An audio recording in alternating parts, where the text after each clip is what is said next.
Assalamualaikum warahmatullahi wabarakatuh.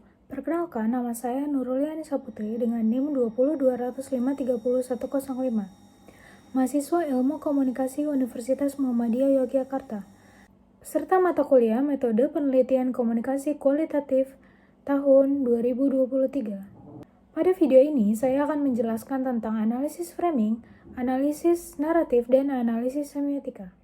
Dalam metode framing, terdapat pemahaman bahwa pesan-pesan yang disampaikan melalui media massa, politik, atau lingkungan sosial tertentu dapat mempengaruhi cara orang mempersepsikan suatu isu atau peristiwa. Framing melibatkan pemilihan aspek-aspek tertentu dari suatu peristiwa, topik atau isu yang akan disorot dan diberikan penekanan yang lebih besar, sementara aspek-aspek lainnya diabaikan atau diabaikan sepenuhnya. Ini dapat mempengaruhi cara orang memahami dan menafsirkan informasi. Pendekatan interpretif atau konstruktivistik mengakui bahwa individu memiliki latar belakang, pengalaman, nilai-nilai, dan keyakinan yang berbeda yang membentuk kerangka pikir mereka. Oleh karena itu, pesan-pesan yang disampaikan melalui framing dapat diterima atau ditolak oleh individu berdasarkan kerangka pikir mereka sendiri. Metode framing dengan paradigma interpretif atau konstruktivistik juga mengakui peran aktif penerima pesan dalam menginterpretasikan dan memaknai pesan tersebut. Interpretasi dapat dipengaruhi oleh konteks sosial, budaya, dan politik yang melingkupi individu. Dengan pendekatan interpretif atau konstruktivistik, metode framing mengungkapkan pentingnya memahami bagaimana kerangka pikir individu dan kelompok mempengaruhi pemahaman mereka terhadap dunia. Hal ini dapat memberikan wawasan yang lebih dalam tentang bagaimana pesan-pesan dibentuk, diterima, dan ditafsirkan dalam konteks komunikasi yang lebih luas. Media online, ketika memahami sebuah realitas sosial, dipengaruhi oleh banyak faktor, seperti faktor kepemilikan media, faktor ideologi, faktor jurnalisme, faktor editorial, ataupun proses bagaimana memproduksi suatu berita. Dalam paradigma ini, meyakini bahwa tidak bisa untuk menggunakan ukuran-ukuran objektif, bahwa berita itu subjektif dan memiliki kepentingan-kepentingan di baliknya. Dibangun oleh wartawan, editor, dan pemilik media yang terlibat dalam proses penyusunan berita. Keputusan yang mereka buat tentang apa yang akan diliput, bagaimana hal itu diliput, dan bagaimana hal itu disajikan kepada masyarakat, terpengaruh oleh kepentingan-kepentingan mereka sendiri. Pemilik media memiliki kepentingan yang beragam, seperti kepentingan ekonomi, politik, atau ideologis.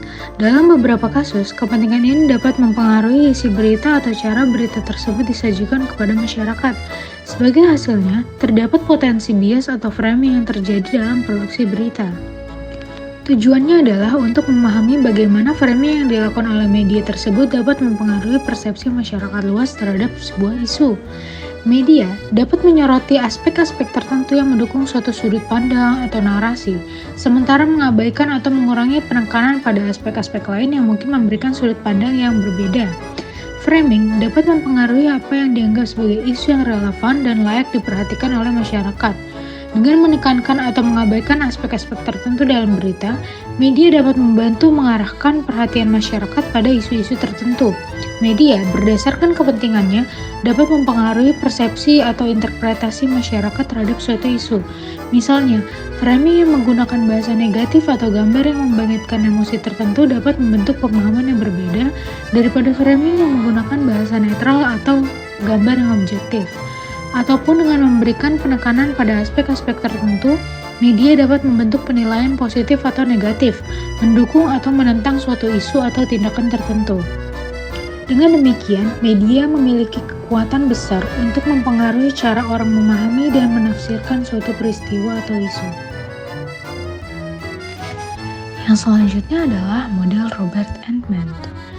Nah, ada 4 perangkat yang digunakan untuk membedah sebuah berita. Yang pertama adalah define the problem. Bagaimana media tersebut mendefinisikan masalah tersebut. Sebuah peristiwa yang sama bisa jadi dibingkai secara berbeda. Perangkat yang kedua adalah diagnose the causes, atau memperkirakan masalah atau sumber masalahnya apa. Ketika media memberitakan seperti itu, maka harus dibuat logis dengan cara menuliskan faktor-faktor yang menyebabkan masalah tersebut apa. Lalu perangkat yang ketiga adalah make moral judgments, atau bagaimana media itu membuat keputusan moral atas sebuah peristiwa yang sudah dibingkai. Nilai moral apa yang disajikan untuk menjelaskan masalah tersebut. Perangkat yang keempat yakni treatment recommendation. Jadi menekankan bagaimana penyelesaiannya, cara media itu memberitahukan bagaimana peristiwa itu diselesaikan. Erving Goffman adalah seorang sosiolog yang mengembangkan konsep framing dalam konteks interaksi sosial. Menurutnya, framing melibatkan proses menyusun tindakan dan pesan untuk memberikan arti tertentu dalam suatu situasi. Ia menganggap bahwa framing terlibat dalam konstruksi realitas sosial. Sedangkan Stephen Dores adalah seorang ilmuwan komunikasi yang memfokuskan perhatiannya pada studi framing. Ia mengidentifikasi 4 dimensi framing. Yang pertama, perangkat simbolis, pengambilan keputusan redaksional, rutinitas organisasi media, dan kerangka kognitif individu. Ia berpendapat bahwa framing melibatkan pemilihan berbagai aspek dari peristiwa dan penyajian mereka dalam konteks yang lebih luas. Adapun keunggulan dan kelemahan analisis framing. Yang pertama adalah keunggulan. Analisis framing membantu memahami bagaimana media massa mempengaruhi persepsi dan interpretasi audiens terhadap suatu isu atau peristiwa. Dengan mengidentifikasi frame-frame yang digunakan dalam pemberitaan, kita dapat memahami bagaimana pesan-pesan disusun untuk mempengaruhi pandangan publik. Kemudian analisis framing juga membantu dalam mengungkapkan kekuasaan dalam pengaturan agenda dan konstruksi pesan oleh media massa atau kelompok tertentu. Ini memungkinkan kita untuk melihat bagaimana kepentingan-kepentingan tertentu dapat mempengaruhi cara isu-isu dipresentasikan dan dipersepsikan oleh publik. Kemudian, dengan menganalisis frame-frame yang digunakan dalam pesan-pesan, analisis framing juga dapat memberikan wawasan tentang cara-cara komunikasi yang digunakan untuk mempengaruhi opini publik. Hal ini penting dalam menganalisis strategi komunikasi dalam berbagai konteks, seperti politik, iklan, ataupun gerakan sosial. Adapun kelemahan dalam analisis framing. Yang pertama adalah analisis framing ini rentan terhadap subjektivitas karena interpretasi frame bergantung pada pemahaman dan perspektif peneliti atau analis. Hal ini dapat menyebabkan perbedaan hasil analisis antara peneliti yang berbeda atau kecenderungan peneliti untuk memilih frame yang mendukung sudut pandang mereka sendiri. Kemudian yang selanjutnya adalah analisis framing ini seringkali menyederhanakan realitas kompleks menjadi frame-frame tertentu. Ini dapat mengabaikan aspek-aspek penting dari isu yang tidak cocok dengan frame yang dipilih, sehingga menyajikan pandangan yang tidak seimbang atau terlalu sempit terhadap suatu isu. Analisis naratif dalam penelitian komunikasi kualitatif mengacu pada pendekatan yang digunakan untuk menganalisis cerita atau narasi yang ada dalam konteks komunikasi. Metode ini mempelajari dan memahami bagaimana narasi digunakan untuk menyampaikan makna, pengalaman, dan persepsi individu atau kelompok terkait dengan topik atau fenomena tertentu dalam konteks komunikasi. Peneliti mengumpulkan data naratif seperti wawancara, transkrip percakapan, atau catatan lapangan yang mengandung cerita atau narasi yang relevan dengan topik penelitian. Peneliti mengidentifikasi elemen-elemen penting dalam cerita, seperti karakter, plot, konflik, dan pengembangan tema. Ini membantu memahami struktur dan konteks narasi. Peneliti menganalisis makna yang terkandung dalam narasi dengan memperhatikan konteks sosial, budaya, dan historis di mana cerita itu diceritakan. Tujuan dari analisis ini adalah untuk mengungkapkan makna yang tersembunyi atau implisit dalam cerita, mencari tema atau pola yang muncul dalam narasi yang saling terkait dan dapat memberikan pemahaman yang lebih dalam tentang topik penelitian. Ini dapat melibatkan pencarian kesamaan, perbedaan, atau kontradiksi di antara cerita yang dianalisis.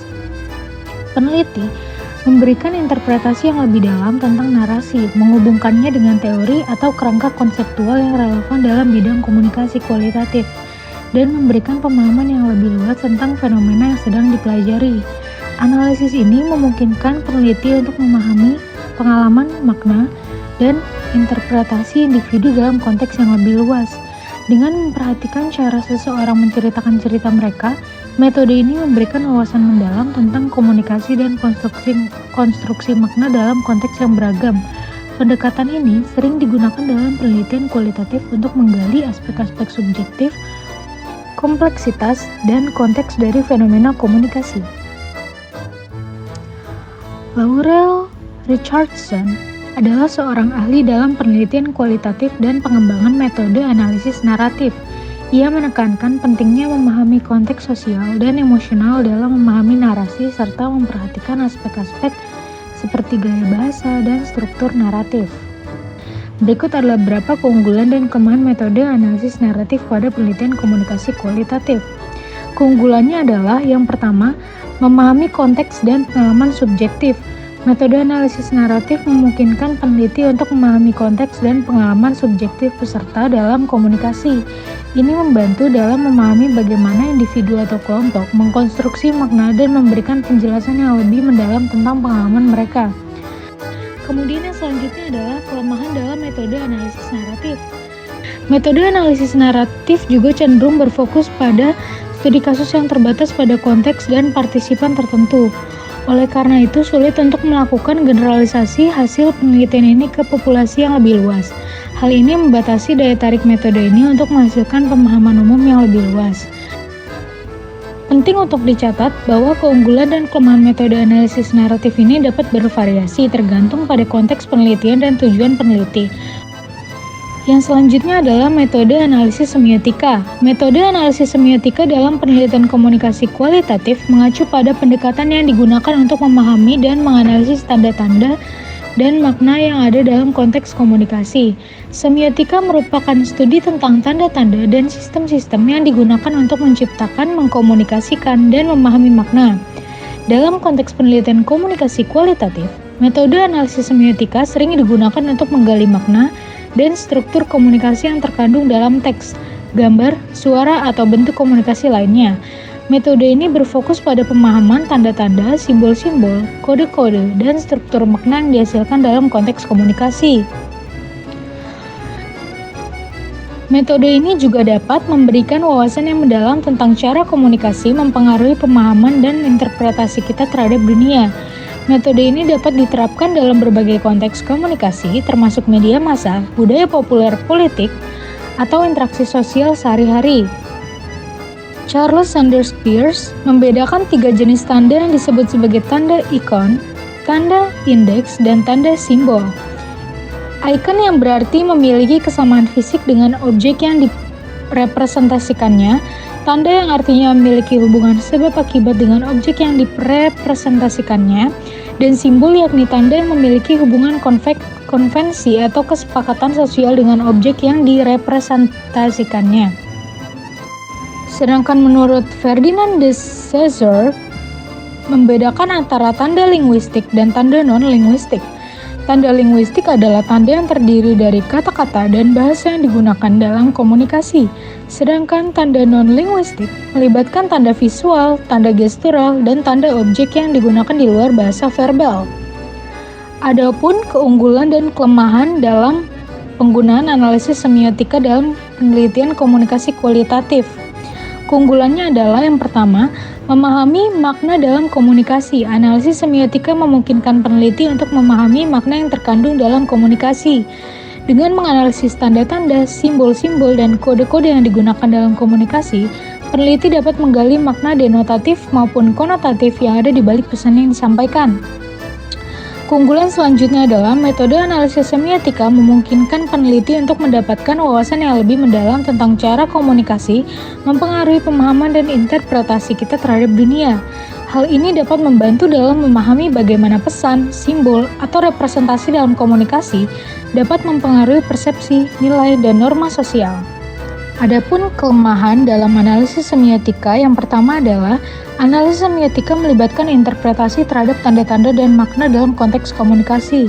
Interpretasi ini dapat dipengaruhi oleh perspektif, pengalaman, dan pemahaman subjektif peneliti. Hal ini menyebabkan adanya subjektivitas dalam hasil analisis dan memungkinkan adanya variasi interpretasi antara peneliti yang berbeda. Meskipun tanda-tanda dan simbol-simbol dapat memberikan petunjuk, interpretasi motivasi dan tujuan seringkali memerlukan pendekatan peneliti yang lebih luas atau data yang lebih mendalam. Meskipun memiliki kelemahan-kelemahan tersebut, analisis semiotika tetap merupakan alat yang berharga dalam penelitian komunikasi kualitatif. Dengan kesadaran tentang kelemahan dan batasannya, peneliti dapat mengoptimalkan manfaat dan keakuratan analisis semiotika dalam konteks penelitiannya. Sekian penjelasan dari saya, kurang lebihnya mohon maaf. Wassalamualaikum warahmatullahi wabarakatuh.